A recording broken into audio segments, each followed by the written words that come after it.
અનિશભાઈ ભીલને તમારે બધાએ વોટ આપીને આપણે બધાએ વિજય થવાનું છે અને આપણા અંદર જે પણ સમસ્યાઓ છે એનો બધાનું નિવારણ લાવવાનું છે અને વિકસિત કરવાનું છે.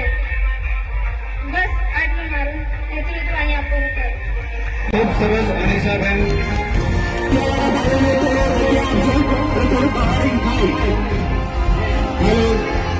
આપણા લોકલાડીલા એવા ધારાસભ્ય શ્રી ચૌહાણની નમ્ર વિનંતી છે તે પોતાના સ્થાન લઈને હવે કાર્યક્રમને આગળ વધારતા તો મહારાષ્ટ્ર જિલ્લા પંચાયતના ઉમેદવાર અનિશાબેન અને